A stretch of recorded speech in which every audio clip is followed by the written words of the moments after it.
Muito bem, amados irmãos, a paz do Senhor Jesus, sejam muito bem-vindos para o terceiro trimestre das lições bíblicas da Escola Bíblica Dominical. E o tema deste trimestre é a Igreja em Jerusalém. Paz do Senhor, pastor Edovilson. Pastor Hércules, aos nossos queridos professores e alunos, nós desejamos aí, claro, em nome de Jesus, um excelente trimestre. Deus tem nos dado vitória, estamos com certeza crescendo sempre na graça e no conhecimento através da Escola Bíblica Dominical, que é uma bênção para as nossas vidas, para o ministério, para a igreja, enfim, todos são bem-vindos em nome de Jesus. Muito bem, o assunto deste trimestre, conforme anunciamos, a Igreja em Jerusalém fala sobre doutrina, comunhão e fé, a base para o crescimento da igreja em meio às perseguições. Lição que foi escrita pelo pastor José Gonçalves, ele que é do Piauí e que tem realizado já grandes trabalhos junto à nossa editora, a CPAD, e nós louvamos a Deus. Veja só, neste trimestre nós vamos começar pela lição de número 1, a lição de hoje, a igreja que nasceu no Pentecostes, mas a lição de número 2 é a Igreja de Jerusalém, um modelo a ser seguido. Depois, a lição de número 3, uma igreja fiel à pregação do Evangelho. A lição 4, uma igreja cheia do Espírito Santo. A lição 5, uma igreja cheia de amor. E a lição de número 6, uma igreja não conivente com a mentira. Olha só que coisa maravilhosa, pastor. Lição 7. Isso, uma igreja que não teme a perseguição, essa é a lição 7, né? A lição 8, uma igreja que enfrenta os seus problemas. Lição 9, uma igreja que se arrisca. A lição de número 10, a expansão da igreja. A lição de número 11, uma igreja hebreia na casa de um estrangeiro. A lição 12, o caráter missionário da igreja de Jerusalém. E a última, não é? Desse terceiro trimestre, lição 13, Assembleia de Jerusalém. Tudo envolvendo a igreja. Muito bem, vai ser uma coisa maravilhosa a lição deste trimestre. Nós queremos desde já incentivar você a adquirir a sua lição da editora da CPAD deste trimestre. Então, se na sua cidade não tem a loja física, né, para você ir lá presencialmente fazer a aquisição da sua lição, acesse o site da CPAD, cpad.com.br, e adquira as lições da Escola Bíblica Dominical. Os irmãos às vezes mandam mensagem para a gente para saber quanto é que a gente está cobrando da lição e tal. A gente não vende as lições, a gente sempre indica para comprar na loja ou no site, né? A gente não tem lições da Escola Dominical para venda. O que a gente faz é esse trabalho das pré-aulas. Lembrando você que a lição comentada você vai acessar através da descrição desta videoaula. Você está assistindo a aula aí, logo abaixo você vai abrir a descrição. Se no seu aparelho, no seu celular, onde você está assistindo, às vezes no televisor, não aparece a descrição, logo no começo da descrição ali tem lá um mais, né? A palavrinha mais. Você clica ali, aí ele vai abrir toda a descrição. A primeira coisa que tem na descrição é o link para você fazer download da lição comentada. A lição comentada é este material que inclusive eu uso aqui na aula para poder estar fazendo, né, este trabalho aqui com os irmãos. Você pode imprimir, não é, a lição comentada desta primeira lição número 1, são 21 páginas, então você certamente terá um conteúdo abençoado, além daquilo que estará sendo comentado aqui, que você também pode tomar nota, porque vai ser para o seu crescimento. A respeito dos slides que a gente fornece aqui, que a gente usa, né, nessa gravação, você pode solicitar esses slides gratuitamente. Nós fornecemos esse material, tanto a lição comentada quanto os slides, gratuitamente. É só você mandar um WhatsApp para esse número que está aqui, 43 999 60 8886, e aí você vai, só coloca a mensagem assim, ó, quero os slides. Seja objetivo, é claro, se você quiser mandar alguma outra coisa de texto, fique à vontade, mas seja objetivo, coloque lá, quero os slides, de preferência coloque também pelo menos o seu nome, e se você quiser também a cidade, porque a hora que eu vou salvar o seu contato, fica mais fácil para a gente poder identificar os irmãos. E aí eu vou colocar você na lista de transmissão. Toda semana você vai estar recebendo gratuitamente os slides da lição, bem como o link para acesso da aula no canal no YouTube, tá joia? Então esse é o trabalho. Vamos aqui para a primeira lição deste terceiro trimestre, que vai ser uma bênção. Amém? Muito bem. A igreja que nasceu no Pentecostes é o assunto da lição de número 1, que nós vamos iniciar aqui com os irmãos a partir de agora. O texto áureo da lição: e todos foram cheios do Espírito Santo e começaram a falar em outras línguas, conforme o Espírito Santo lhes concedia que falassem. Atos capítulo 2, o versículo 4 é o texto áureo da lição. Como nós já temos sugerido para os irmãos, não é? Leia o capítulo todo. E aqui especialmente para poder contextualizar o tema, né, o assunto. Óbvio que esse é um assunto recorrente para nós, mas se você está chegando, se você está começando a estudar a Bíblia agora, é importante que você leia o capítulo 1 e o capítulo 2, porque o capítulo 1, podemos dizer que é uma sequência do livro de Lucas, não é? Do evangelho que Lucas escreveu, fala ali da ascensão de Jesus, da eleição, não é? Do discípulo que substituiu o Judas Iscariotes, e aí da busca pelo batismo com o Espírito Santo. Isso é o que está no capítulo 1, e aí depois já entra no derramamento do Espírito Santo no capítulo 2, e é aquilo que seguiu. Então leia o capítulo 2, porque vai ser bênção para a sua vida. Agora, a verdade prática dessa lição fala sobre a igreja que nasce no Pentecostes, capacitada pelo Espírito para cumprir a sua missão. Esta é a verdade prática, então, da lição de número 1, a igreja que nasceu no Pentecostes. A leitura bíblica em classe é o capítulo 2 do livro de Atos dos Apóstolos, os versículos de 1 a 14. Você leia, não é, esse texto, porque isso vai frisar, mas nós já adiantamos para ti. Leia pelo menos o capítulo 1 e 2, para você estabelecer um contexto mais imediato a respeito daquilo que se propõe esta primeira lição aqui, deste terceiro trimestre de 2025. Os objetivos que temos aqui no primeiro tópico da lição é apresentar a natureza do pentecostalismo bíblico. Vamos enfatizar esta doutrina, não é? Nesta aula. E no segundo tópico, enfatizar o propósito do pentecostalismo bíblico, e no terceiro vamos elencar as características do pentecostalismo bíblico. Então, falando a respeito de pentecostalismo, nós vamos ver a natureza, o propósito e as características nesses três tópicos da lição, e você fique atento porque vai ser bênção, não é? Os hinos sugeridos: 24, 155 e 387, para você organizar aí o devocional. Agora nós já vamos aqui para uma definição da palavra-chave da lição, que é Pentecostes. Muito bem, a palavra-chave está aí, não é? A palavra Pentecostes deriva de um termo grego, Pentecosté, né, que significa quinquagésimo, uma referência ao 50º dia depois da Páscoa. Isto posto, o dia de Pentecostes ocorreu 50 dias depois da Páscoa. Isso é um detalhe importante, não é?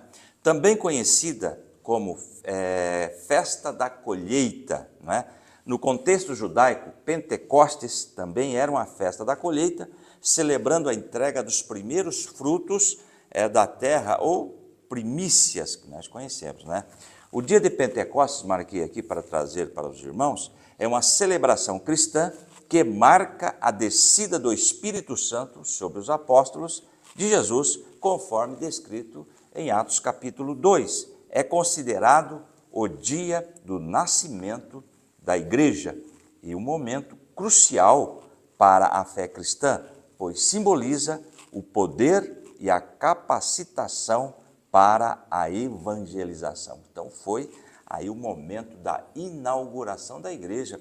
Lembrando também, pastor, que antes disso a igreja já existia, né? Porque, por exemplo, reunido ali os 12 apóstolos, já era uma assembleia, né? Discutindo, ouvindo e aprendendo de Jesus. Porém, aqui foi, no dia de Pentecostes, a inauguração da igreja, e esta igreja nós vamos estar estudando ao longo dessas 13 lições da Escola Bíblica Dominical. Muito bem, eu concordo exatamente com a exposição que o pastor Wilson acabou de fazer. Não é há muita conversa a respeito desse assunto de quando começou a igreja, quando inaugurou a igreja. Dentro do nosso meio assembleiano, há bastante controvérsia a respeito disso, mas eu creio exatamente assim. A igreja começou com Jesus. Sim. Né? Jesus chamou os discípulos e ali começou a igreja. Aí, esta inauguração, não é, que nós tratamos é exatamente a partir de Atos capítulo 2, dessa forma aí.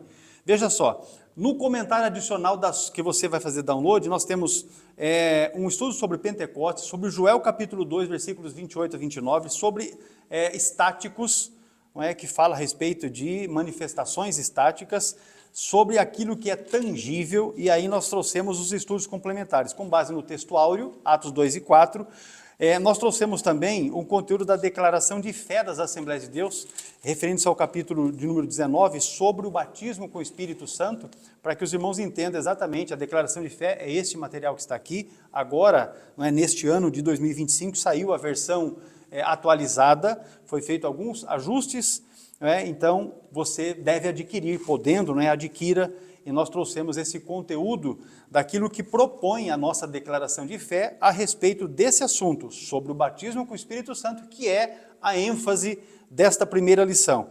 Aí nós também trouxemos um estudo ampliado sobre a leitura bíblica em classe, os textos de Atos, capítulo 2, versículos de 1 a 14. E aí ampliamos os comentários de cada um dos 3 tópicos da lição. A natureza do pentecostalismo bíblico, o propósito do pentecostalismo bíblico, as características do pentecostalismo bíblico, e aí o sol se converterá em trevas e a lua em sangue antes que venha o grande e glorioso dia do Senhor. Esse eu trouxe especificamente para podermos esclarecer um assunto que está na lição. Nós havíamos conversado com o pastor Adolvilson a respeito desse assunto, e eu achei melhor adicionar esse tema aqui também no material que você vai fazer download aí na descrição desta aula. Então, vamos prosseguir aqui, introduzindo esta lição. A igreja nasceu no dia de Pentecostes. Este evento marcou o início de uma nova era, a era da igreja. O Pentecostes, conforme o pastor já bem definiu aqui, era uma das festas mais importantes dos judeus e acontecia 50 dias após a Páscoa. Foi nesse dia especial que Deus derramou o Espírito Santo sobre todos os discípulos, batizando-os. O derramamento do Espírito no Pentecostes marca o início da igreja como uma comunidade de profetas, como foi profetizado por Joel. O texto é Joel capítulo 2 e o versículo, o de número 28. Vamos pegar o texto aqui para poder ler exatamente para os irmãos aquilo que está profetizado por Joel, porque esse texto também, ele é uma referência das principais, quando nós falamos a respeito de derramamento do Espírito Santo, de batismo com o Espírito Santo. O texto diz exatamente assim, Joel capítulo 2, verso de número 28, e há de ser que, depois, derramarei o meu Espírito sobre toda a carne, e vossos filhos e vossas filhas profetizarão, os vossos velhos terão sonhos, e os vossos jovens terão visões. Esse é o texto de Joel, capítulo 2, versículo de número 28. No livro de Atos dos Apóstolos, que é a nossa referência para a aula de hoje, Lucas ensina que este acontecimento tinha um significado especial para o fim dos tempos, pois ele já havia sido anunciado pelos profetas no Antigo Testamento. Além disso, Pentecostes, ele foi uma prova clara de que Jesus havia ressuscitado, porque Jesus ressuscitou e ele, Jesus de Nazaré, ele é o batizador. Já para derrubar umas ideias bem esdrúxulas que estão por aí, de que o anjo que batiza, a turma até tem hino cantando esse negócio, que o anjo que batiza chegou. Anjo não batiza ninguém, quem batiza é Jesus Cristo, o Nazareno. O propósito desse derramamento do Espírito Santo foi dar poder para a igreja, no sentido de capacitar para testemunhar de Cristo ao mundo e também levá-la à verdadeira adoração. É isso então que nós vamos estudar nesta lição, já aqui com o pastor Adolvilson, o tópico primeiro, falando a respeito da natureza do Pentecostes bíblico. Muito bem, o tópico 1 e o subponto 1, a natureza divina. Antes de iniciarmos um conselho que nós damos aos professores, antes de iniciar esta primeira lição, trazer aí um panorâmico, um panorama do livro aí de Atos. E eu marquei aqui o livro de Atos, também conhecido como Atos dos Apóstolos, é o 5º livro do Novo Testamento e narra os primeiros anos da igreja cristã. Ou seja, no livro de Atos nós vamos ver o surgimento das igrejas através do ministério missionário do apóstolo Paulo. Nós temos aí mencionado as 3 viagens missionárias, né, do apóstolo Paulo, ele vai abrindo as igrejas, enfim. Então nós temos esta colocação. Nós temos aqui desde a ascensão de Jesus, que narra no livro de Atos, até a prisão de Paulo em Roma. Pastor, eu quero fazer um adendo. Quando nós lemos aí o último capítulo do livro de Atos, que é o capítulo 28, Atos tem 28 capítulos, mas quando nós lemos o capítulo 28 e o versículo 30 e o 31, olha que curiosidade, versículo 30 de Atos 28, e Paulo ficou 2 anos inteiros na sua própria habitação que alugara e recebia todos quantos vinham vê-lo. Verso 31, o último versículo de Atos, pregando o reino de Deus e ensinando com toda a liberdade as coisas pertencentes ao Senhor Jesus Cristo, sem impedimento algum. E o que eu entendo aqui? O livro de Atos, ele se encerrou de uma forma abrupta, não teve assim um final, e viveram felizes para sempre, ponto final.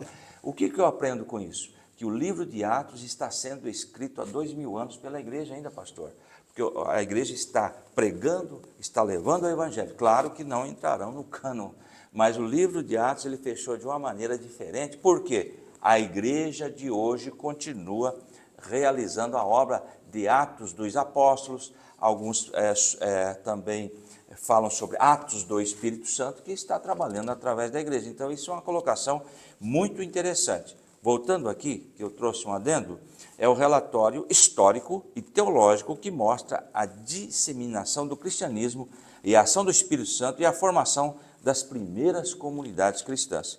O livro de Atos cobre um período de aproximadamente 30 anos de história do cristianismo primitivo, e os eventos narrados em Atos abrangem um período de 33 depois de Cristo a 63 ou 65 depois de Cristo, lembrando que na área teológica datas sempre são aproximadas, tá bom?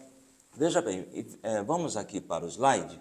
Lucas relata que, por ocasião do derramamento do Espírito Santo no dia de Pentecostes, foi ouvido do céu um som como de um vento veemente. Então, veja bem que não é um vento, é um som como um vento veemente e impetuoso, que encheu toda a casa em que estavam assentados. Atos capítulo 2 e versículo 2, nós temos este registro aí, né? Atos 2:2, de repente veio do céu um som como de um vento, né? E foram vistas por eles línguas repartidas como de fogo.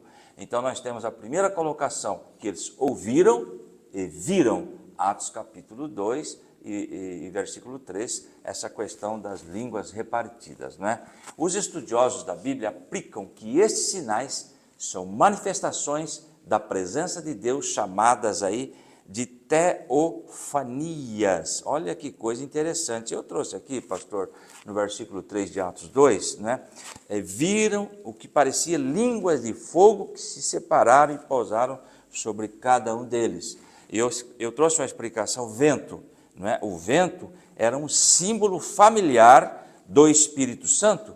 Quando retrocedemos lá no Antigo Testamento, Ezequiel 37, e João 3:8 e 20:22, também nós vamos ver essa questão do vento. Mas esse não foi um sopro de vento real, foi apenas um som como um vento. Agora veja bem, foram vistas por eles línguas repartidas como que de fogo. Fogo, olha só que colocação interessante, frequentemente indica na Bíblia a presença de Deus. Deus apareceu a Moisés nessa sarça ardente que estava, né, pegando fogo ali, não se consumia lá em Êxodo 3. Deus guiou o povo no deserto com a coluna de fogo, que brilhava à noite, Êxodo 13. E desceu ele em fogo no Monte Sinai, Êxodo 19.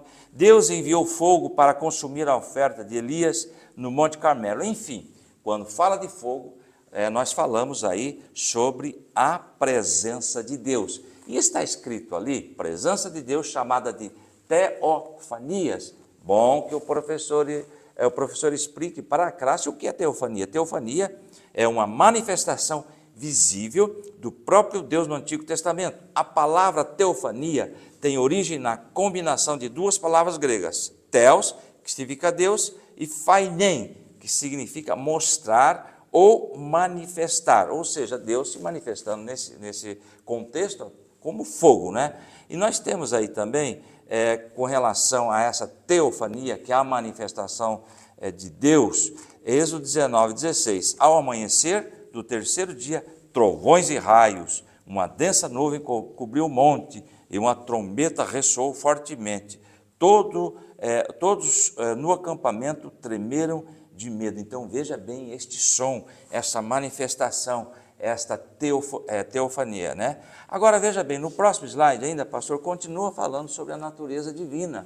Moisés lembrou ao povo deste momento dizendo: desde os céus te fez ouvir a sua voz para te ensinar, e sobre a terra te mostrou o seu grande fogo. Olha aí, e ouviste as suas palavras do meio do fogo, lá em Deuteronômio 4:36. Ainda uma colocação sobre o fogo.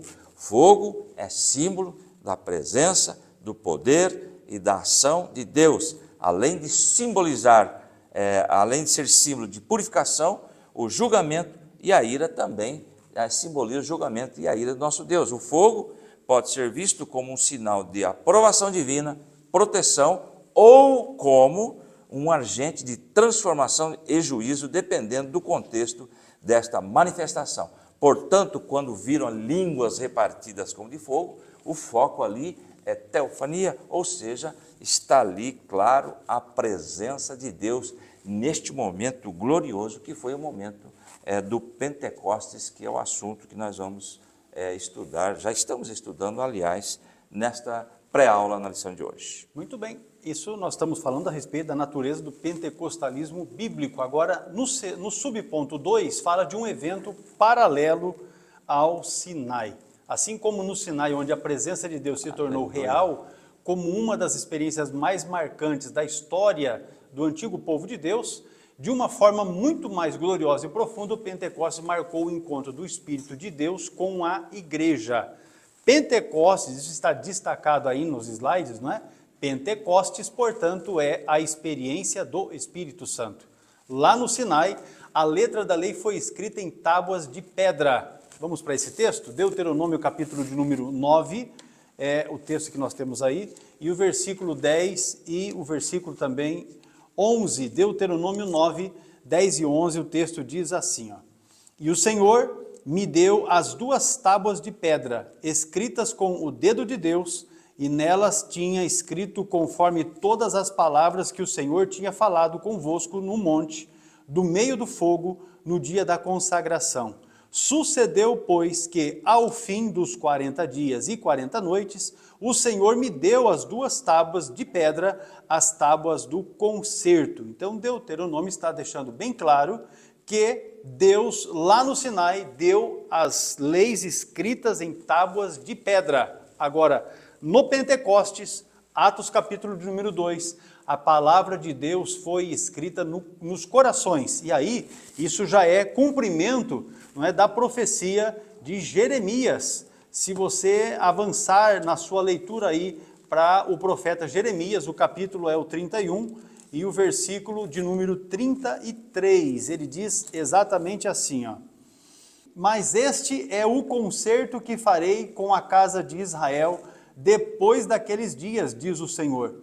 Porei a minha lei no seu interior e a escreverei no seu coração, e eu serei o seu Deus, e eles serão o meu povo. Então, Jeremias está profetizando, muito antes do Pentecostes, a respeito do derramamento do Espírito Santo, quando o Senhor Deus ia escrever as suas palavras nos nossos corações. É o que Jeremias está profetizando, e o cumprimento disso é exatamente Atos capítulo 2. Porém, o apóstolo Paulo também deixou o registro da segunda epístola aos Coríntios. O texto de 2 Coríntios capítulo 3 e o versículo 3 diz exatamente assim: Vós sois a nossa carta, escrita em nossos corações, conhecida e lida por todos os homens. É exatamente o que o apóstolo Paulo está tratando aqui. Então nós temos uma comparação entre o Sinai, lá no livro de Êxodo, e também na repetição da lei, que é Deuteronômio, e o Pentecostes, que está em Atos dos Apóstolos, que é profundamente esta comparação, não é, entre o Sinai e o Pentecostes. Ela é profundamente rica, tanto teologicamente, e isso faz com que ela seja também de forma intencional. Veja que na Antiga Aliança, Deus escreve as leis em tábuas de pedra. Eu li Deuteronômio 9, versículo 10. Agora, no Pentecostes, conforme as duas referências que nós já mencionamos aqui, Deus escreve a sua palavra nos corações. Na Antiga Aliança, a manifestação de Deus foi visível e temível. É o que tem Êxodo capítulo de número 19. Vamos aqui para os textos, Êxodo 19, nós vamos ler aqui 2 versículos do livro de Êxodo para que esta explicação fique clara a respeito desse paralelismo, não é, para os nossos irmãos. Êxodo 19, os versículos 16 seguintes diz assim: E aconteceu ao terceiro dia, ao amanhecer, que houve trovões e relâmpagos sobre o monte, e uma espessa nuvem e um sonido de buzina muito forte, de maneira que estremeceu todo o povo que estava no arraial. E Moisés levou o povo fora do arraial ao encontro de Deus, e puseram-se ao pé do monte, e todo o monte Sinai fumegava, porque o Senhor descera sobre ele em fogos, e uma fumaça subia como fumaça de um forno, e todo o monte tremia grandemente, e o sonido da buzina ia crescendo em grande maneira. Moisés falava e Deus lhe respondia em voz alta. Então, na Antiga Aliança, essa manifestação foi visível e temível. Já no Novo Testamento, em Atos dos Apóstolos, na Nova Aliança, a manifestação foi gloriosa, cheia do Espírito Santo e com línguas de fogo. Já mencionamos Atos 2, versículos 2 e 3. Então, primeiro você tem exatamente aquilo que Jeremias profetizou, e depois aquilo que Paulo falou a respeito de escrever as leis no coração. Agora, no Pentecostes, ou o Pentecostes, é o novo Sinai da nova aliança, onde a igreja nasce como povo de Deus, não por descendência étnica, mas por regeneração espiritual do Espírito Santo. Então nós temos esta maneira de entendermos esse paralelo entre o Sinai e o Pentecostes, não é? Ele é divino, porque foi originado em Deus, com manifestações sobrenaturais. O pastor Edovilson já mencionou fogo e vento, não é? Ele é revelacional, porque é um novo Sinai onde Deus escreve as suas palavras nos corações. Ele é cristocêntrico, porque tem em Cristo crucificado e exaltado o seu fundamento, e também esse paralelismo também mostra algo que tem a ver com a escatologia, e a respeito disso nós vamos falar já na sequência. Então, você vai verificar aí este panorama sobre um evento paralelo ao Sinai, exatamente tratando da natureza do Pentecostes. Agora, o subponto 3 fala de estar centrado em Cristo e nos tempos finais. Pastor, o senhor estava falando desse paralelo, é coisa tremenda. Alguém aí colocou um estudo com mais de 12 acontecimentos paralelos entre Sinai e o Pentecostes. Eu só quero comentar há alguns meses que o povo foi liberto do Egito. O Egito é símbolo do mundo. Saíram do mundo, Deus se manifesta no Monte Sinai. E é interessante, no Pentecostes também os discípulos foram tirados do mundo e há uma manifestação sobrenatural poderosa, de Deus. com certeza. Esse é um paralelo, mas tem uns 12 a mais paralelos entre o Sinai e o Pentecostes. Veja bem que a Bíblia ela está interligada, os acontecimentos. A Bíblia, a palavra de Deus, ela é tremenda. E ela se cumpre, né? Exatamente. Se cumpre. Tópico 1 e o subponto 3, centrada em Cristo e nos tempos finais.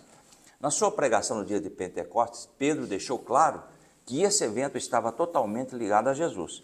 Um fato interessante que eu quero comentar, se você procurar aí, você vai encontrar um gráfico sobre a vida, os altos e baixos da espiritualidade, vamos dizer assim, na vida de Pedro. Pedro era um camarada que uma hora estava crente, outra hora descrente, crente, descrente. A vida dele era cheia de altos e baixos, né? Era inconstante espiritualmente falando.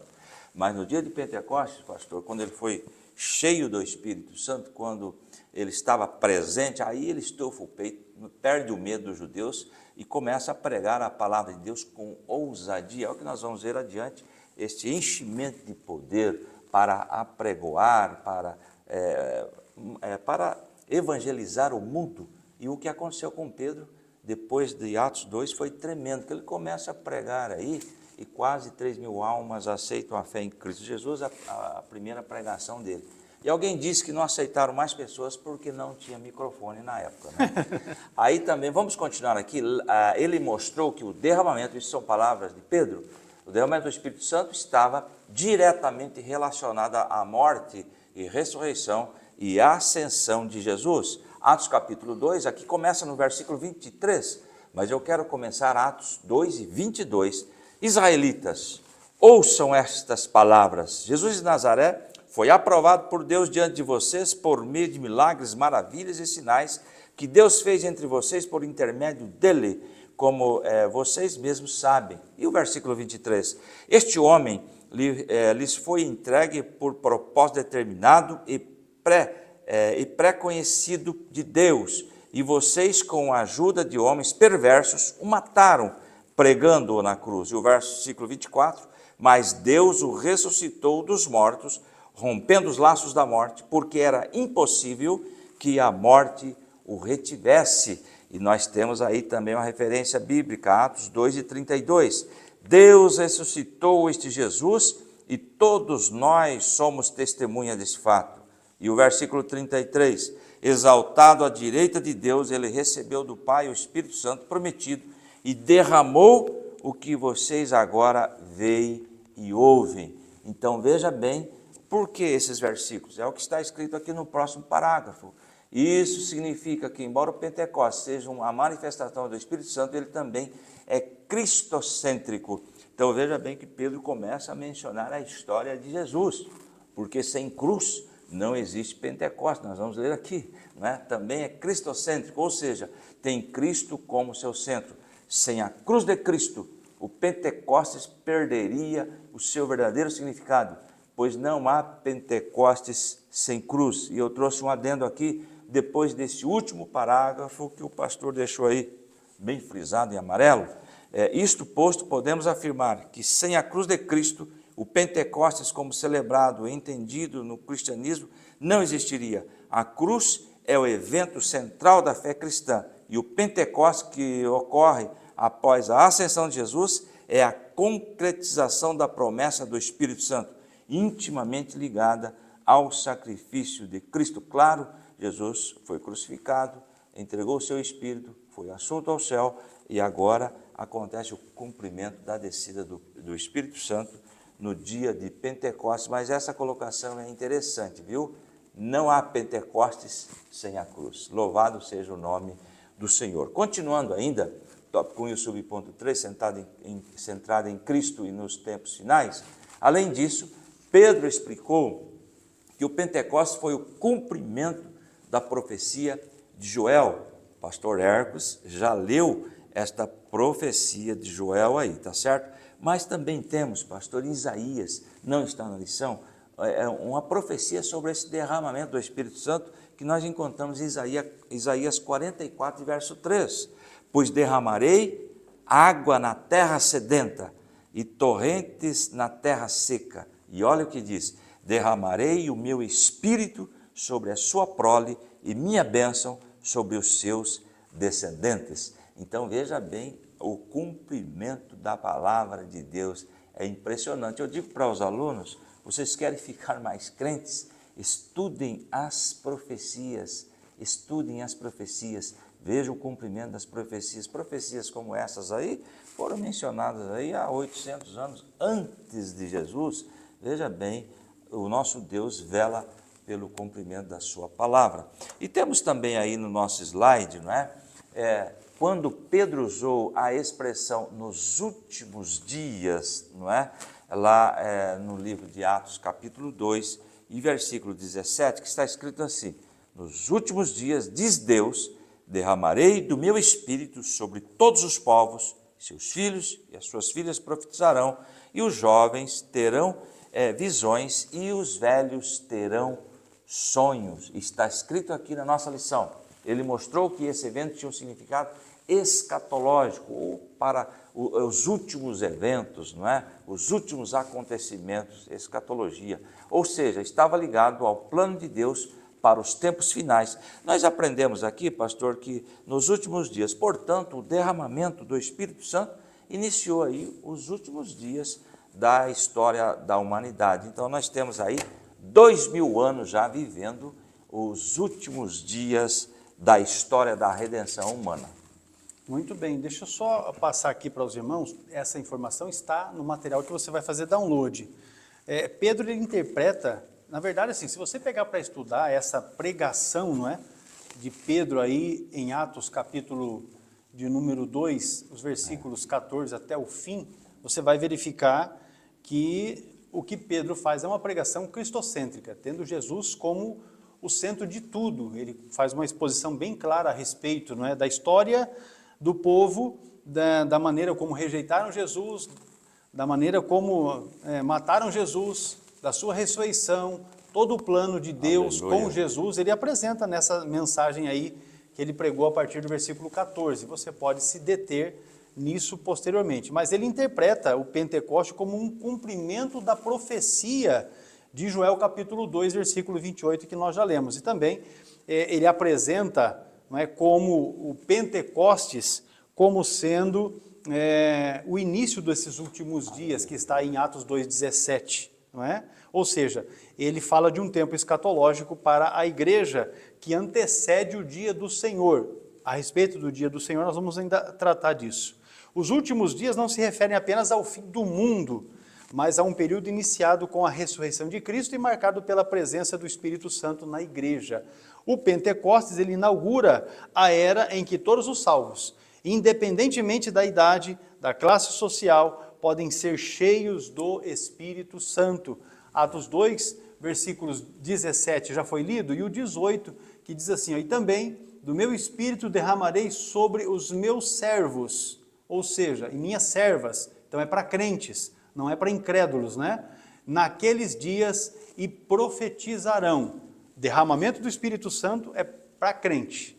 Quem não é crente, se está tendo alguma manifestação aí, tem que verificar se é de Deus. E aí o discernimento de espíritos nos ajuda, não é, nessa interpretação. Então, nós conseguimos aqui perfeitamente sintetizar a teologia pentecostal clássica, que é a que nós pregamos na Assembleia de Deus, que vê o Pentecostes não como um fenômeno isolado, mas como a coroação da nova aliança com implicações doutrinárias, espirituais e missionárias para a igreja até a volta de Jesus. Essa é a nossa expectativa como igreja. Encerrando esse tópico primeiro da lição, o Pentecoste bíblico é um evento de natureza divina, centrado em Cristo e também nos tempos finais. Nós vamos fazer um breve intervalo aqui. Veja aí o recadinho que nós temos do CETADIB para você e nós já voltamos. Aproveite, se você ainda não está inscrito no canal, se inscreva, ative as notificações. E se você tiver alguma dúvida ou quiser fazer algum comentário sobre a aula, pode escrever aí nos comentários que certamente nós vamos lhe responder. Já voltamos.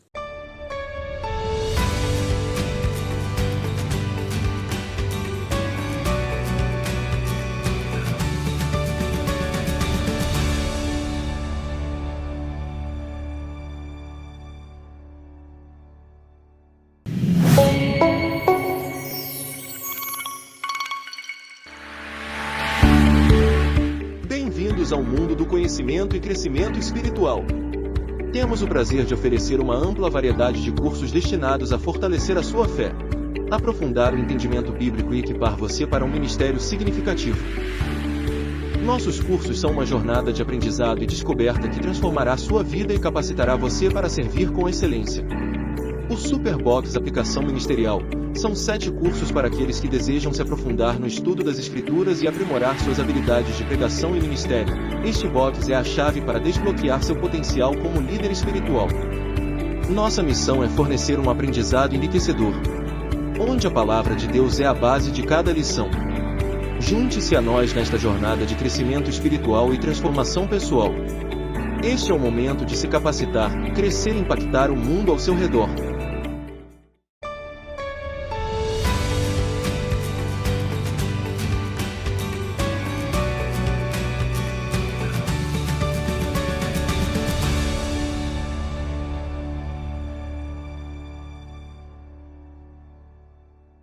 Tópico 2 da nossa lição, a primeira deste terceiro trimestre de 2025, e diz o propósito do Pentecostes bíblico. Então nós vimos até aqui a natureza e agora vamos ver o propósito do Pentecostes bíblico. Pastor Adolvilson, já o subponto primeiro. Bem, o tópico 2, o subponto 1, promover a verdadeira adoração.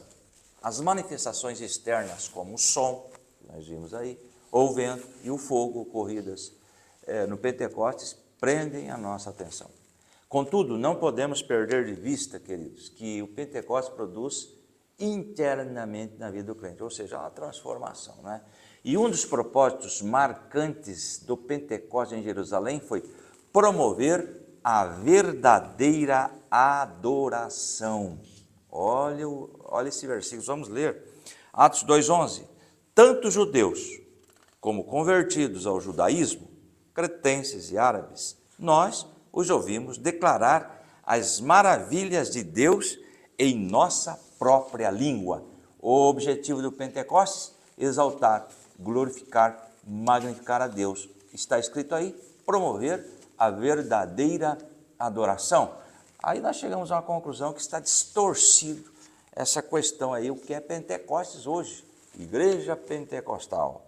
Aí coloca o nome lá, mas será que neste ambiente estão adorando, exaltando e glorificando Deus? Ou seja, estão aí promovendo a verdadeira adoração? Então, é algo que nós temos que observar, não é? Logo, Pentecostes que não adora, não é bíblico. Então, veja bem, essa questão de adorar a Deus, eu trouxe aqui um adendo. No relato bíblico do dia de Pentecostes de Atos 2, as nações reunidas, cerca aí de 16 nações em Jerusalém, glorificaram a Deus em suas próprias línguas, testemunhando o poder do Espírito Santo que havia descido sobre os discípulos. Esse evento marcou o início da propagação do Evangelho a todas as nações, com cada pessoa ouvindo a mensagem em seu próprio idioma. Então veja bem que interessante aí, né? O nosso Deus, ele trabalha certinho, estavam reunidos, é aqui mesmo que haverá esta manifestação. E a partir dali, eu creio que muitos levaram essa experiência para as mais diversas regiões conhecidas naquele tempo, não é? Agora, veja bem, está escrito ali, logo, o Pentecostes, que não adora a Deus, não é bíblico. Marquei aqui, alguns ajuntamentos de pessoas são tudo, menos culto. Agora, eu marquei aqui ainda, uma praga tem surgido no seio das igrejas pentecostais desde a década de 90, que é o famoso reteté, né? Caracteriza-se por comportamentos esquisitos durante o culto, erroneamente atribuídos ao exercício dos dons espirituais, num contexto de suposto derramamento do poder do Espírito Santo. Comportamentos anormais incluem cair ou dançar no Espírito, ficar estatelado no chão com os braços para cima, gritar de alegria ou de angústia, urrar como animais, deitar-se ou rolar no chão, sacudir-se, tremer compulsivamente, ficar em transe, sair correndo pelo salão da igreja, rodopiar, pular, movimentar o corpo para baixo e para cima, marchar, rir descontroladamente. Aliás, eu ouvi falar que tem aí a unção do riso, né? Algumas dessas atitudes lembram práticas de outras religiões e já existem aqueles que em reuniões da igreja acham que precisam também vestir roupa branca ou tirar os sapatos para assumir o altar. Isso é um absurdo. O objetivo do culto, eu escrevi aqui, não está na lição, é adorar a Deus em espírito e em verdade e, acima de tudo, com ordem e decência, conforme 1 Coríntios capítulo 14:40. É interessante isto. E eu marquei aqui ainda, depois de destacar de amarelo que o pastor Hércules deixou ali, o Pentecostes que não adora a Deus não é bíblico. Está ali, ó, Pentecostes que não adora a Deus não é bíblico. de fato, quando os gentios experimentaram o Pentecostes, eles também magnificavam a Deus. Ou seja, qual foi ali o resultado desse momento?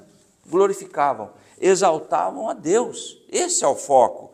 E nós estamos vendo aí muito movimento antropocêntrico. As pessoas querem ficar em evidência e a palavra de Deus e o próprio Deus fica esquecido aí, não é? Agora, veja bem, pastor, com relação a essa questão dos gentios adoravam a Deus, nós temos aí na própria lição, Atos capítulo 10, verso 45, diz assim: os judeus convertidos que vieram com Pedro ficaram admirados que o dom do Espírito Santo fosse derramado sobre os gentios. E o versículo 46, pois os ouviam falando em línguas e exaltando a Deus. O foco é exaltar e glorificar a Deus. E escrevi aqui para encerrar: o fogo pentecostal promove o verdadeiro louvor.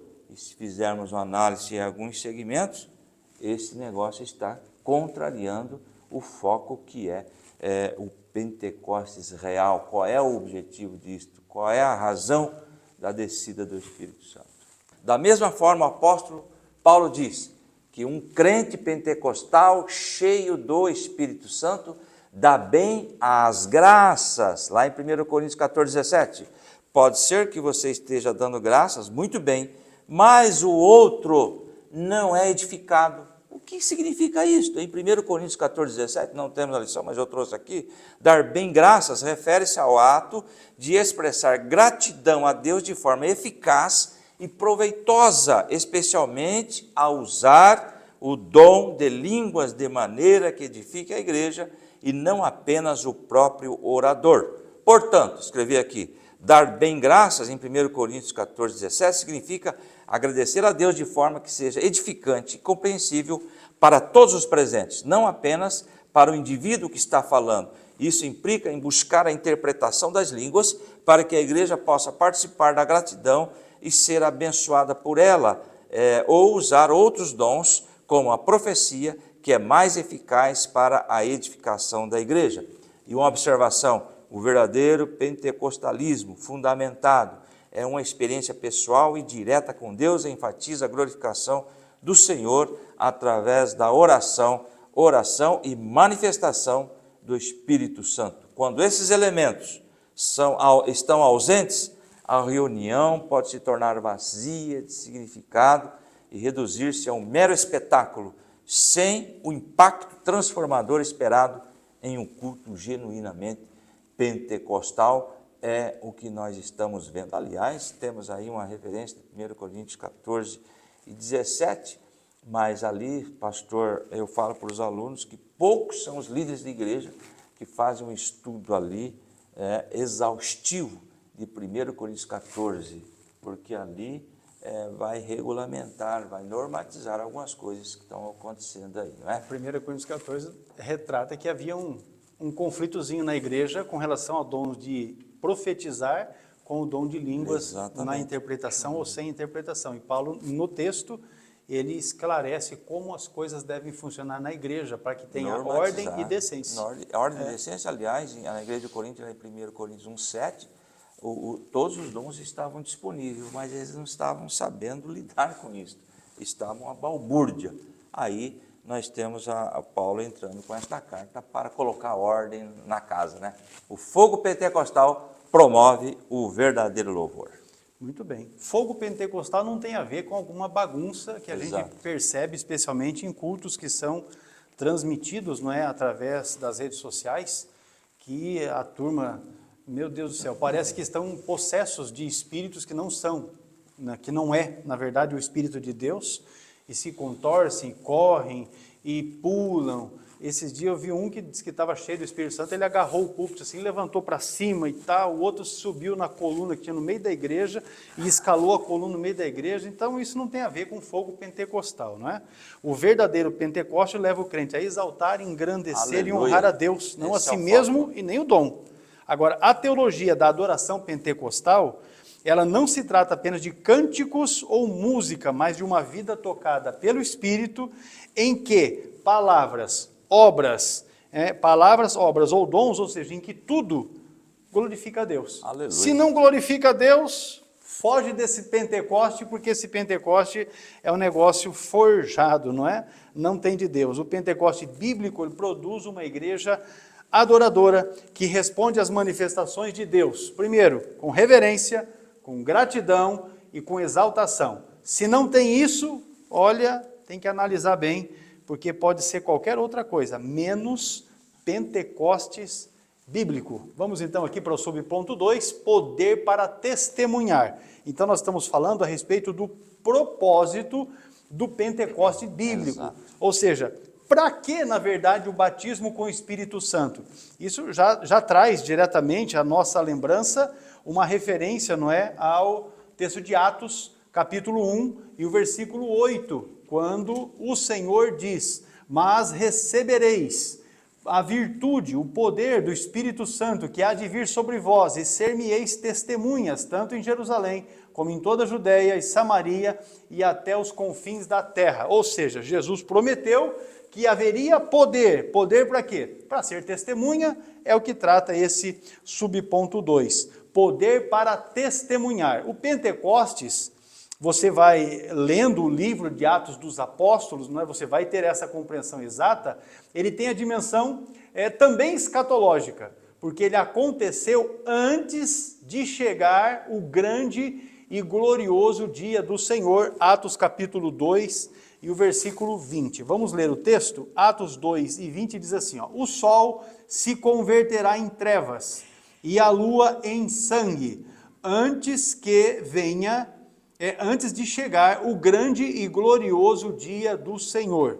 Ontem, conversando com o pastor Adovils, ele sugeriu de nós falarmos especificamente a respeito disso, não é? E aí nós achamos até por bem de colocar isso no seu material. Então você vai fazer download aí do material e você vai ter na última página exatamente uma aplicação. Esse versículo, Atos capítulo 2, o versículo 20, ele é parte da citação que o apóstolo Pedro faz em base na profecia de Joel, que está em Joel capítulo 2, versículo 30 e 31. Vamos ler aqui? Joel, capítulo de número 2, versículo 30 e 31, só para que os irmãos tenham mais claro esta palavra aí na sua memória. Diz assim o texto, Joel 2:30, e mostrarei prodígios no céu e na terra, sangue e fogo e colunas de fumaça.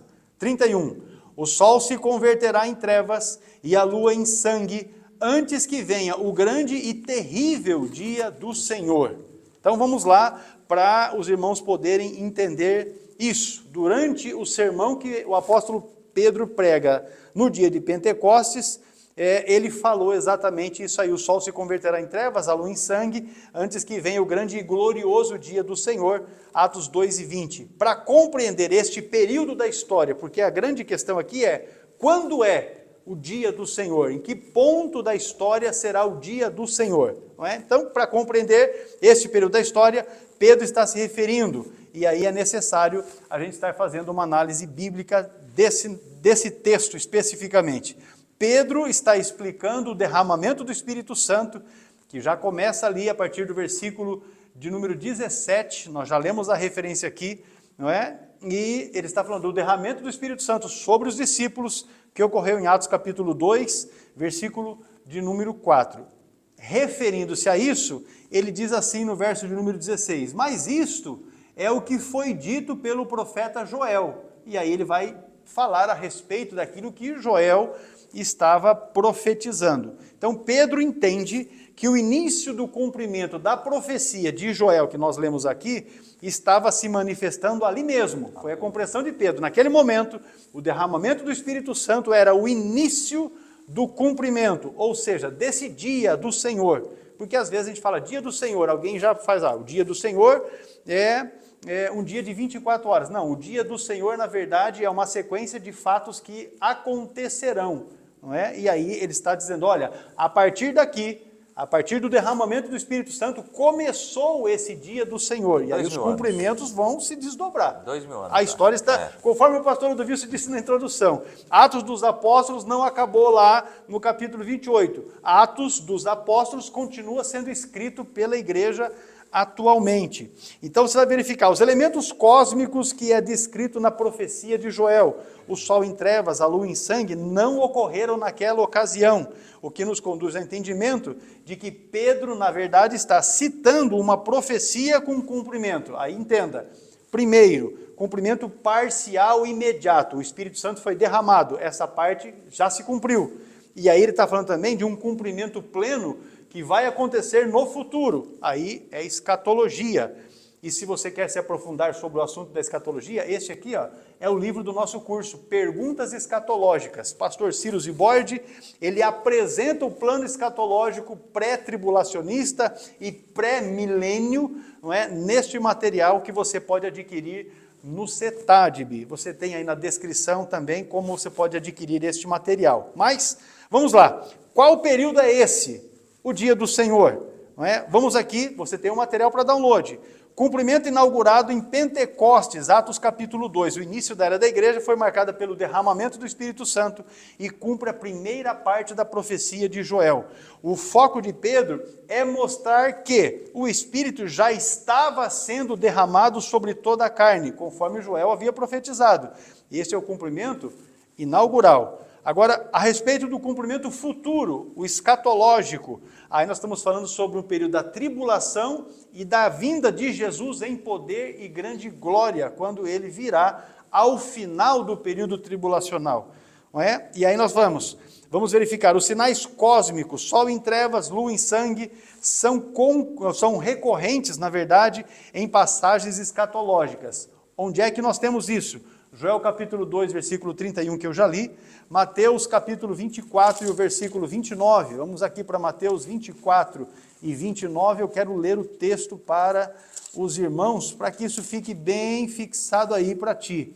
Versículo, Mateus 24, 29, logo depois da aflição daqueles dias, o sol escurecerá, a lua não dará mais a sua luz, e as estrelas cairão do céu, e as potências do céu serão abaladas. Apocalipse capítulo 6, versículo 12, é o texto da profecia, ou da revelação, não é, que o Senhor entregou para João o apóstolo. Veja aqui, Apocalipse capítulo de número 6, e o versículo de número 12. O texto está aqui, a abertura do primeiro, não é, dos primeiros 6 selos, é a referência. 6 e 12 diz assim, e havendo aberto o 6º selo, olhei, e eis que houve um grande tremor na terra, e o sol tornou-se negro como saco de cilício, e a lua tornou-se como sangue. Então nós temos essa referência também em Apocalipse. Portanto, Pedro está se referindo a um período escatológico futuro, conhecido como o dia do Senhor.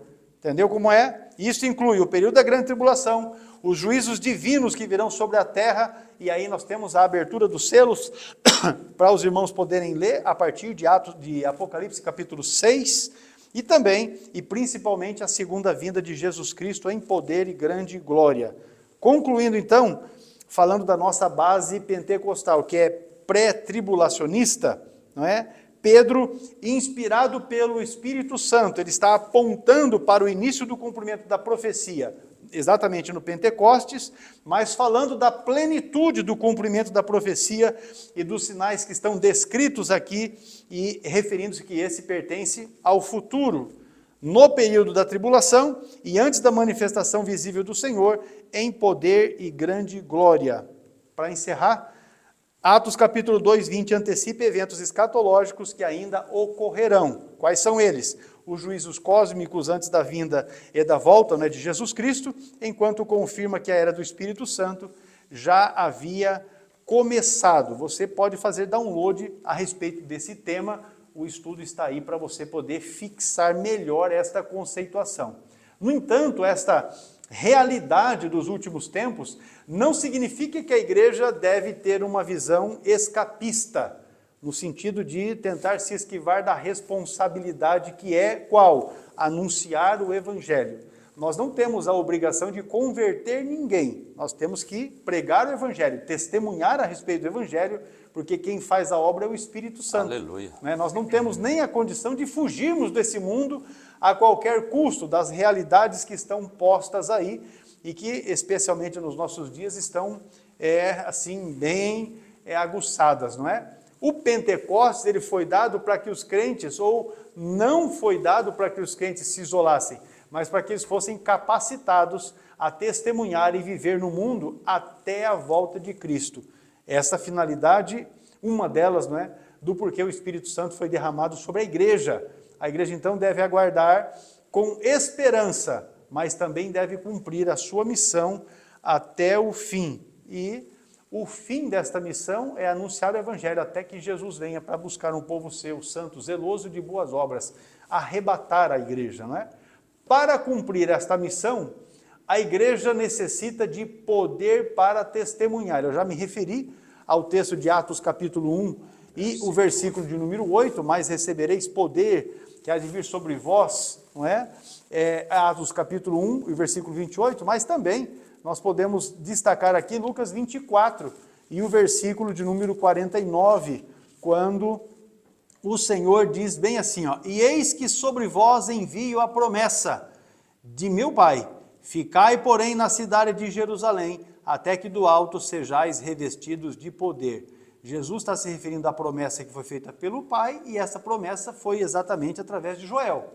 E ele está dizendo agora, fiquem em Jerusalém, até que vocês sejam revestidos de poder.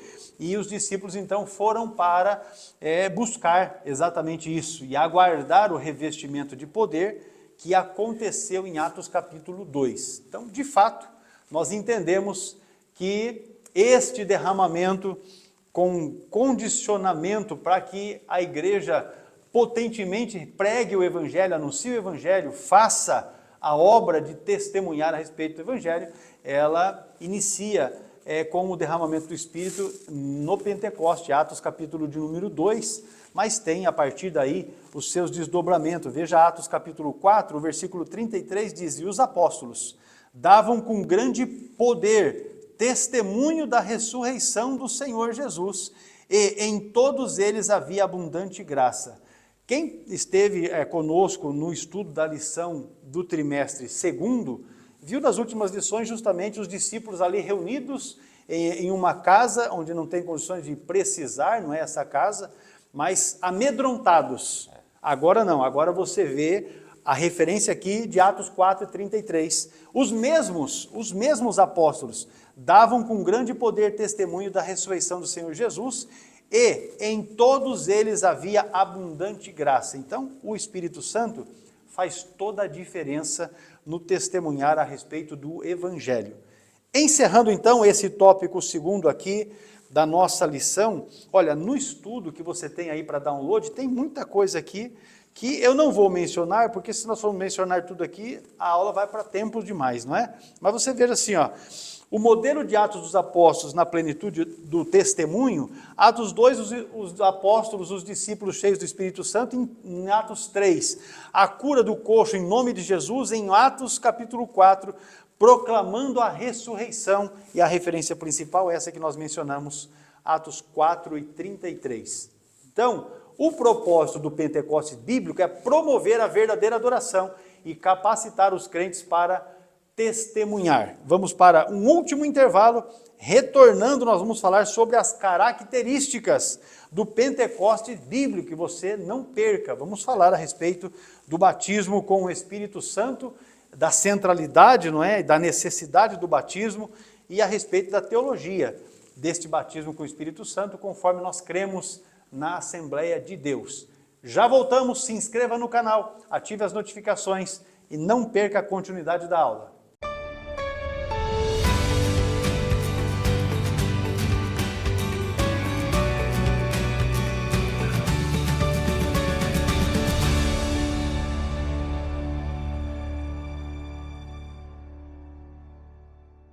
Olá, a paz do Senhor, eu sou o pastor Hércules Carvalho Denob, diretor do CETADB, o Centro Educacional Teológico das Assembleias de Deus no Brasil, e eu venho aqui trazer para ti uma informação.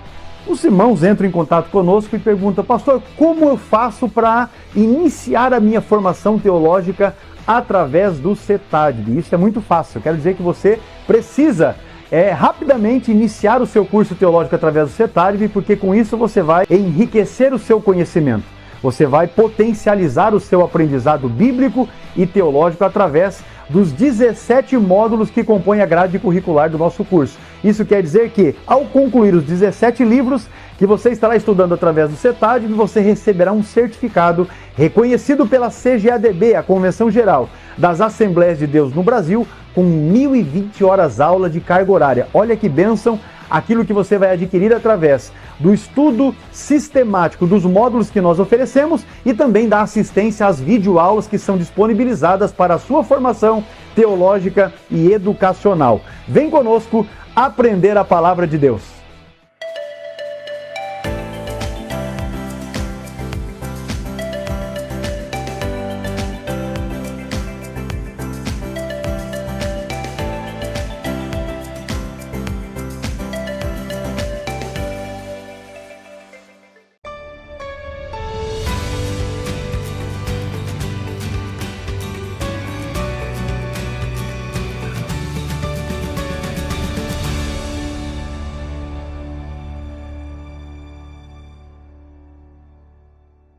Tópico 3, meus irmãos, característica do Pentecostes bíblico é o assunto que nós temos aqui, falando agora de uma experiência específica com o pastor Adalvilson. Vamos lá, o tópico 3 agora, você que está acompanhando com a sua lição, o tópico 3, o subponto 1, uma experiência específica. Em Atos dos Apóstolos, o derramamento do Espírito no dia de Pentecostes é mostrado como batismo no Espírito Santo. Lembrando que nós cremos que o batismo no Espírito Santo continua, a manifestação dos dons continua nos dias de hoje, portanto, é o batismo no Espírito Santo, tá bom? Dos crentes, Atos capítulo 1, versículo 5, diz assim: pois João batizou com água, mas dentro de poucos dias vocês serão batizados com o Espírito Santo. Veja bem que são distintos, não é? O batismo em águas e o batismo no Espírito Santo, que é um revestimento de poder para estar aí realizando a obra do Senhor, não é? Pregoando e salvando almas através da atuação do Espírito Santo.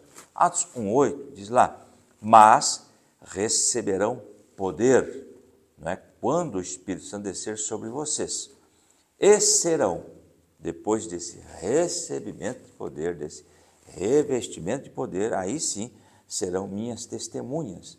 É interessante que para ser testemunha tem que ter experiência. Neste caso, experiências sobrenaturais com o Espírito Santo.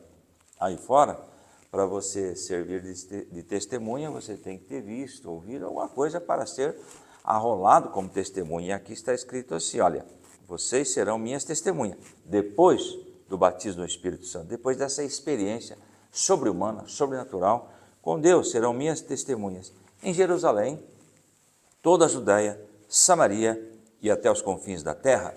É o objetivo do batismo com o Espírito Santo, a evangelização do mundo. Voltando aqui para o nosso slide, naquele dia, o Senhor Jesus batizou quase 120 no Espírito Santo. Atos, não é? Capítulo 1 e versículo 15.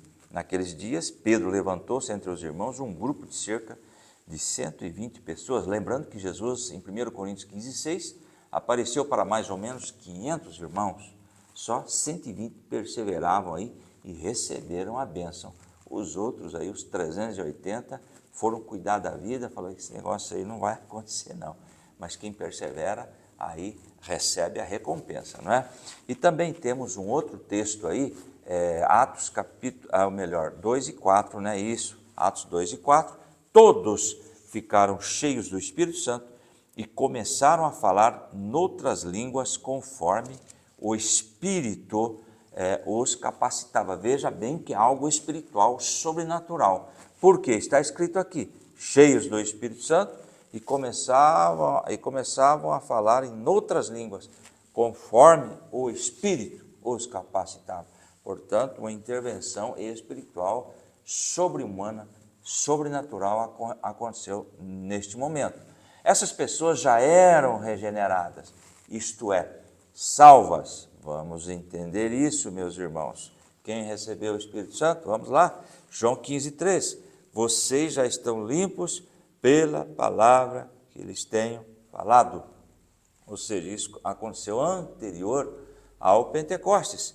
E Lucas 10, 20, contudo, alegrem-se, não porque os Espíritos submetem a vocês, mas porque seus nomes estão escritos nos céus. Ou seja, já eram salvos, já eram crentes, aqueles já tinham aceitado a fé. O batismo no Espírito Santo, portanto, é para os crentes em Cristo Jesus. Agora, não existe regra. Por exemplo, a pessoa aceita a fé e pode ser batizada no Espírito Santo imediatamente, pastor? Claro que sim. Tem pessoas que são batizadas no Espírito Santo antes do batismo em águas. Não existe uma norma. Não queremos aqui engessar o Espírito Santo. Ele trabalha conforme ele quer. Antigamente acontecia mais. Na hora do batismo em água, a pessoa já recebia o batismo no Espírito Santo. E é interessante que nós lemos aqui, depois do batismo em águas, não muito tempo depois, receberia o batismo no Espírito Santo. Infelizmente, isso não está acontecendo. Tem gente que batiza no Espírito Santo, não sei o que acontece, isso é uma particularidade de cada um, não recebe o batismo no Espírito Santo. E a Bíblia diz assim, não muito tempo depois, o ideal seria que todos fossem batizados e buscassem o batismo no Espírito Santo. Ainda com este assunto, pastor, no próximo slide, vamos mudar ali, uma experiência específica. Contudo, Jesus as mandou esperar pela experiência pentecostal, isso é, o batismo no Espírito Santo, conforme nós lemos. Vamos ler de novo, Atos 1:5. Pois João batizou com água, mas dentro de poucos dias vocês serão batizados com o Espírito Santo. E temos esta referência aí. O Pentecostes, voltando aqui para o nosso slide bíblico, é por conseguinte distinto da salvação. É um evento diferente. Esse Pentecostes bíblicos é para os salvos. Na verdade, a obra salvífica de Cristo na cruz proveu a bênção pentecostal. Atos 2:33, exaltado à direita de Deus, ele recebeu do Pai o Espírito Santo prometido e derramou o que vocês agora veem e ouvem. Depois da morte na cruz, houve, claro, o derramamento do Espírito Santo, promessa de Deus. E quando Deus cumpre, Deus promete, ele cumpre, claro, para a glória do nome dele. Muito bem, meus irmãos, falamos aqui então sobre a experiência específica, isso tratando das características do Pentecostes bíblico. Agora vamos falar sobre uma experiência definida e contínua, não é? Como resultado do enchimento do Espírito Santo, os crentes, aí veja o texto de Atos 2:4, começaram a falar em outras línguas, conforme o Espírito Santo lhes concedia que falassem. Atos 2:4 é o textuário da nossa lição e nós trouxemos no estudo complementar um comentário, não é, a respeito desse texto, para que os irmãos entendam exatamente o começaram a falar em outras línguas, conforme o Espírito lhes concedia que falassem. A expressão grega literalmente quer dizer falar com outras línguas diferentes, distintas das habituais. Não é? São línguas idiomáticas. Essa é a interpretação para esse versículo de número 4, onde fala de falar em outras línguas. O contexto do capítulo mostra que os crentes que estavam presentes, as pessoas que estavam presentes naquele ambiente, ouviam, diz o texto do versículo 6 ao 8, ouvia cada um na sua própria língua, ou seja, no seu próprio idioma. Aleluia! Diz o texto ainda, o que confirma o uso miraculoso de línguas humanas, reconhecíveis, inteligíveis, não é? Mesmo que faladas por pessoas iletradas, porque é exatamente o comentário que se faz quando o Espírito Santo é derramado, diz o texto assim no versículo 7, e todos pasmavam e se maravilhavam, dizendo uns aos outros, pois que não são galileus todos estes homens que estão falando? É o que diz o texto. São pessoas que não tinham qualificativos linguísticos, não eram doutores, né, estudados, mas era exatamente esta observação que se fazia, porque eles entendiam exatamente o que estava sendo dado ou falado. Conforme o Espírito Santo lhes concedia que falassem, o verbo que está aí, não é? Ele é traduzido como falar com inspiração, proferir solenemente, ou ainda declarar com autoridade espiritual. Ou seja, o Espírito Santo é o agente soberano e os discípulos são os instrumentos obedientes. Eles não controlam a manifestação, mas falam conforme a concessão divina. Então aqui vamos pontuar um negócio. Esse negócio do camarada se volta para você e fala assim, ó, fala em línguas. Fala em línguas. Você precisa falar em línguas. Então, já mostra que tem um negócio errado nesse Pentecoste. Porque o Pentecoste não é produzido por a vontade humana, mas é o próprio Deus quem faz essa concessão. O falar em línguas é inspiração de Deus. Eu já me referi aqui anteriormente exatamente a respeito disso. Não é? Quando o verbo grego que está ali, que é apotengestai, ele fala exatamente disso, falar com inspiração, proferir solenemente ou declarar com autoridade espiritual. Isso é porque Deus está inspirando. Então, eu vou falar em línguas aqui agora para vocês verem como é que são as minhas línguas. Me ajuda aí, né? Se não tem inspiração divina, não tem línguas. Na verdade, às vezes a gente fala assim, os cultos antigamente se falava mais em línguas e hoje fala menos. É porque o povo, na verdade, não tem buscado a renovação. Nós vamos tratar disso aqui. O enchimento, uma vez cheio, se você deixar um copo encher de água e deixar, ele vai evaporar. Precisa ser cheio e constantemente cheio. É assim que tem que estar sempre renovando. O falar em línguas, se você não estiver em sintonia com Deus, não vai acontecer. Aí as pessoas estão carregadas de pecado, tem tempo para celular, tem tempo para TV, tem tempo para computador, tem tempo para tudo e não tem tempo para Deus. Como é que vai ter inspiração de Deus para o falar em línguas? Às vezes, não é? Num culto onde alguém está pregando ali, se menciona, olha, você precisa falar em línguas, mas espera lá, a inspiração vem de Deus. Não é da minha vontade que alguém fale em línguas, é de Deus, é o que nós estamos falando aqui. Conforme a concessão divina. Na nossa teologia pentecostal, e essencialmente pentecostal, esse texto é um fundamento doutrinário para a evidência inicial do batismo com o Espírito Santo, com a manifestação de línguas, conforme enfatizado nas Assembleias de Deus, e aí eu trouxe no material para você aí exatamente o capítulo de número 19, que trata sobre o batismo no Espírito Santo. Está na declaração de fé das Assembleias de Deus, que eu vou dizer para você, se você não tem, adquira esse livro aqui, ó, Declaração de Fé das Assembleias de Deus, para que você tenha. Aí vamos evidenciar um outro negócio. Batismo com o Espírito Santo, ele é de fato real e acontecido se houve a evidência inicial de falar em línguas. Aí os cessacionistas, não é? Aqueles que não creem na continuidade dos dons espirituais, e nós não somos destes, porque nós somos de fato continuistas, por isso o subponto aqui fala de uma experiência definida e contínua, porque ela aconteceu em Atos e ela continuou acontecendo ao longo da história e chegou até nós. Então nós somos nesse sentido continuistas. Nós temos Atos capítulo 2, versículo 4, que deixa claro, eles foram cheios do Espírito Santo e começaram a falar em outras línguas. Mas nós também temos Atos capítulo 10, para aqueles que falam assim, mas só Atos capítulo 2 não serve como base, não é? Para essa doutrina. Então vamos para Atos capítulo 10, versículo 44. E dizendo Pedro ainda estas palavras, caiu o Espírito Santo sobre todos os que ouviam a palavra. Verso 45. Pedro estava pregando e o Espírito Santo caiu. Como é que eles tiveram a ciência de que o Espírito Santo caiu? Verso 45. E os fiéis, que eram da circuncisão, todos quantos tinham vindo com Pedro, maravilharam-se de que o dom do Espírito Santo se derramasse também sobre os gentios. Então eles viram, o Espírito Santo caiu. Meu Deus, o que é que está evidenciando isso para eles?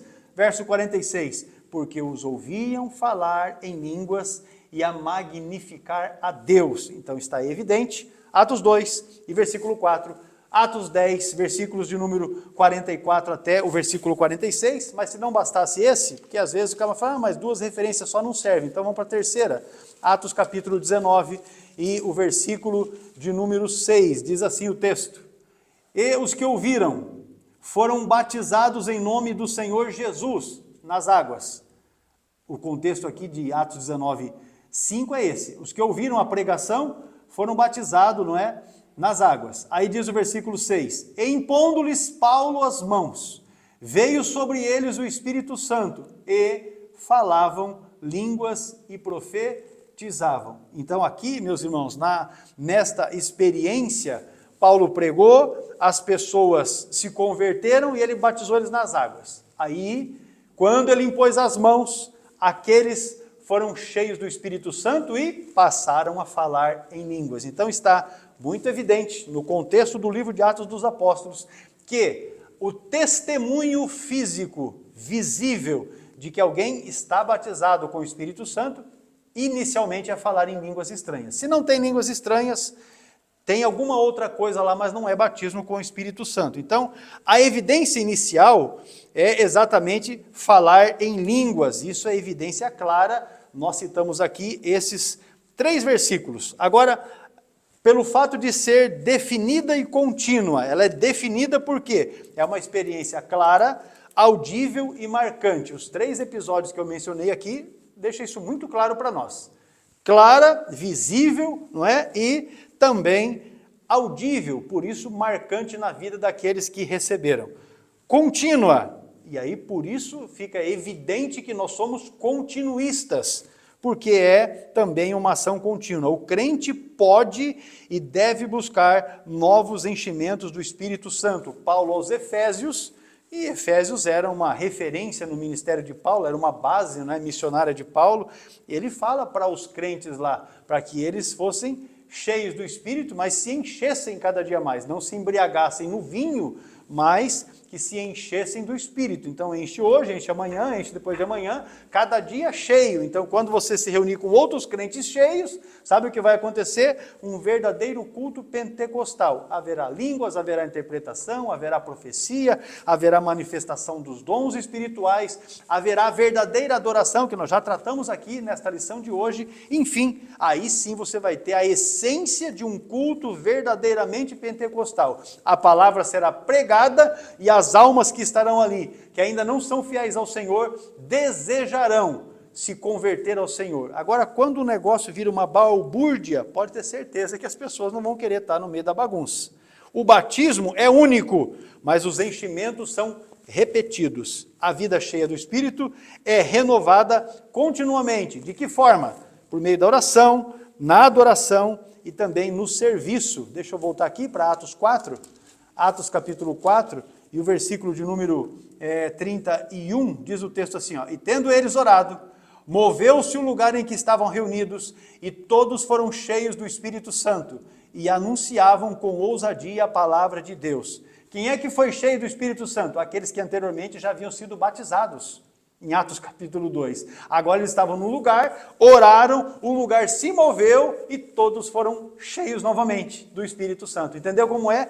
Ato contínuo. É assim que funciona. O verdadeiro Pentecoste é objetivo em sua evidência e progressivo em seu efeito. Começa com línguas, continua com ousadia e produz frutos e dons espirituais. Se não for assim, então tem alguma coisa que não está certa nesse Pentecoste.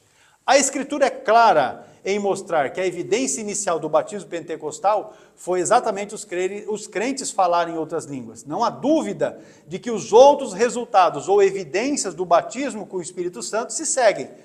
Inicia-se com o falar em línguas, mas depois o crente cheio do Espírito Santo, na vida dele se manifestará os frutos deste Espírito Santo, que terá ali abundantemente lugar para ação, para atuação.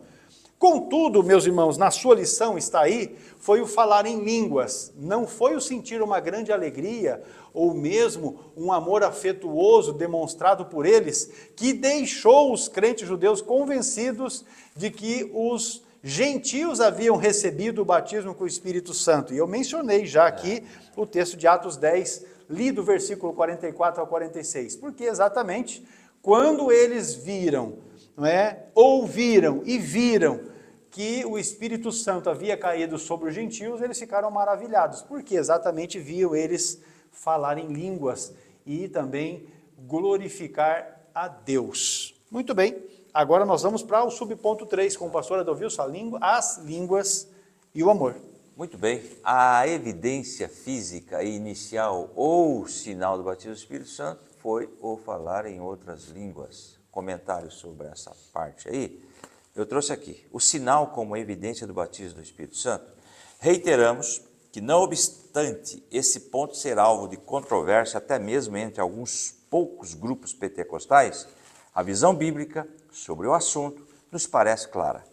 Conforme afirma taxativamente a Declaração de Fé das Assembleias de Deus, de 2017, na página 167, o derramamento do Espírito veio com um sinal específico, o falar línguas estranhas. O pastor Hércules já deixou muito bem claro isso lá em Atos 2,4.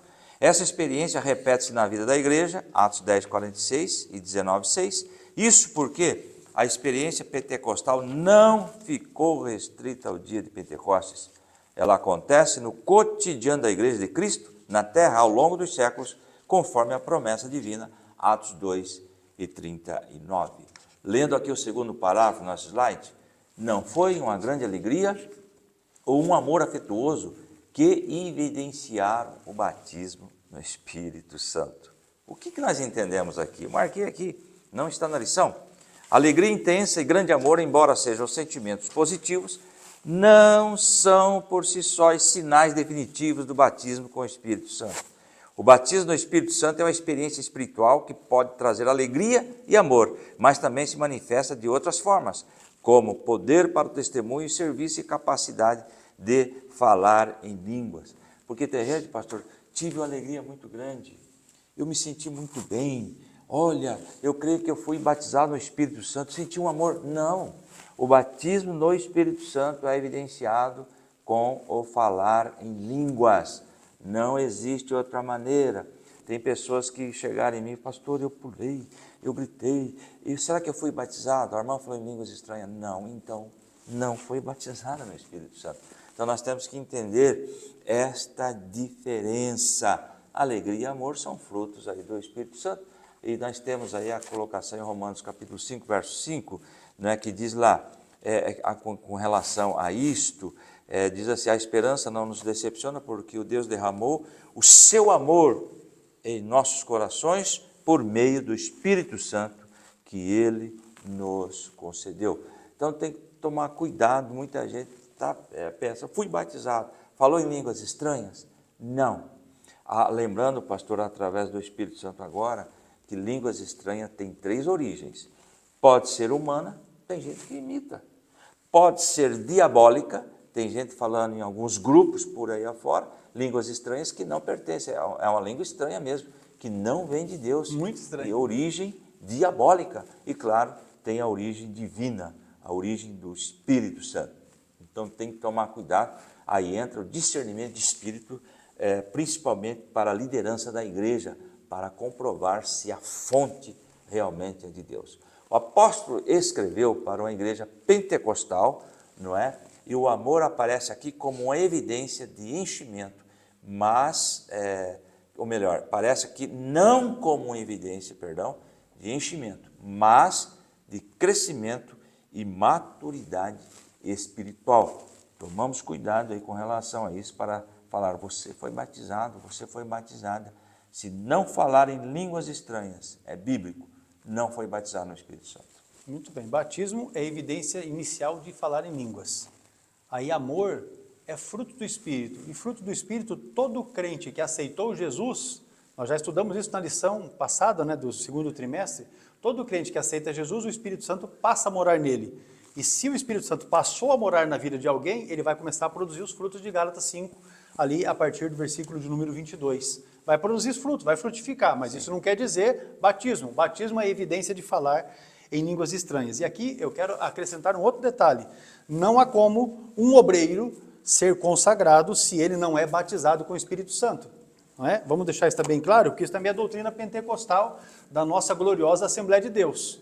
Não é? Eu conheço pastores que já têm consagrado obreiros que não são batizados com o Espírito Santo. Isso também não é bíblico, porque nós vemos os primeiros discípulos, os 120 que foram cheios do Espírito, aqueles que participaram cheios do Espírito, e a primeira menção que nós temos dos obreiros que não são diretamente, não é, os apóstolos que também aqui são chamados de discípulos, nós temos a eleição dos diáconos, que o mandato foi que fosse escolhido os homens cheios do Espírito Santo. E aqui se cumpre exatamente isso.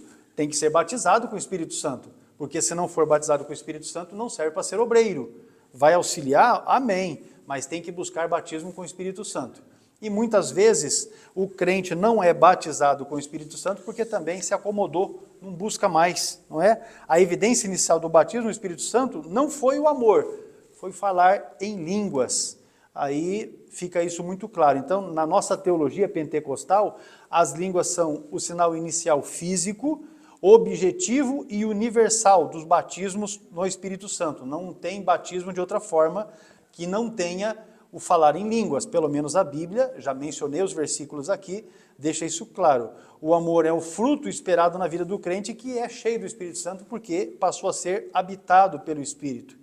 O erro de confundir ambos leva a interpretações subjetivas que enfraquecem a doutrina bíblica da experiência pentecostal como dom de poder. Ah, mas eu tenho um crente que é tão amoroso, tão atencioso, ele atende bem as pessoas e tal, mas se não tem evidência de falar em línguas, não foi batizado.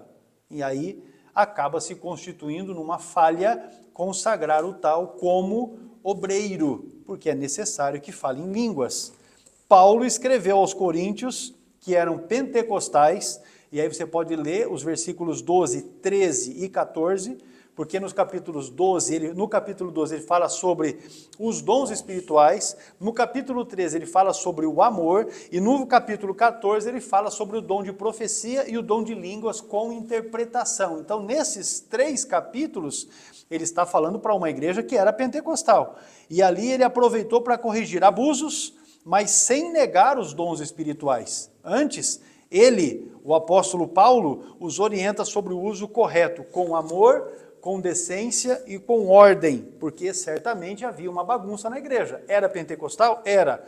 Mas se Paulo escreveu normatizando, é porque o povo da família de Cloe, que foi falar com ele e entregou o que estava acontecendo na igreja, deixou claro que estava bagunçado. E aí então ele escreveu para organizar as coisas. Concluindo, o Pentecostes bíblico é distinto da salvação, mas é fundamentado nela. Ou seja, o indivíduo batizado com o Espírito Santo e salvo são coisas distintas. Porém, não há como ser batizado com o Espírito Santo sem ter experimentado a salvação. Tem que passar pela cruz do Calvário primeiro. Aleluia. Identificável pelas línguas. O pentecostalismo bíblico ele é identificado pelas línguas, mas também é resultante de uma obra interior que é operada pelo Espírito Santo. E ele é o iniciador de uma vida no Espírito e não um fim em si mesmo. O indivíduo é batizado com o Espírito Santo, então agora ele iniciou uma dimensão ainda maior, até porque aquele que mais é dado, mais é cobrado. É para ser testemunha, é para glorificar a Deus. Para isso que o batismo com o Espírito Santo veio sobre o crente, sobre as igrejas. Nós, na Assembleia de Deus, sustentamos já historicamente essa doutrina como base sólida nas Escrituras, como uma marca de identidade. Presta atenção nisso, marca de identidade e missão para a nossa igreja, que é pentecostal. Desta forma, resumimos com precisão a doutrina definitiva das Assembleias de Deus. O batismo no Espírito é uma experiência pós-regeneração, pós-conversão, com evidência inicial em línguas, a glossolalia, e que continua produzindo frutos e poder ao longo da vida cristã. Mais uma vez a minha recomendação, claro que você precisa ter a Bíblia, sem discussão, eu não mencionei isso aqui, mas ninguém espera que eu vá mencionar isso. Se nós estamos estudando a escola bíblica dominical, tem que ter Bíblia. Mas eu vou sugerir que você adquira, não é, a nossa declaração de fé das Assembleias de Deus, a CPAD está fazendo uma promoção especial, você consegue comprar com desconto bem atrativo. Acesse o site cpad.com.br, adquira a sua declaração de fé, para que você tenha ali exatamente aquilo que a Igreja Assembleia de Deus ensina a respeito das principais doutrinas, aquilo que é a nossa doutrina fundamental.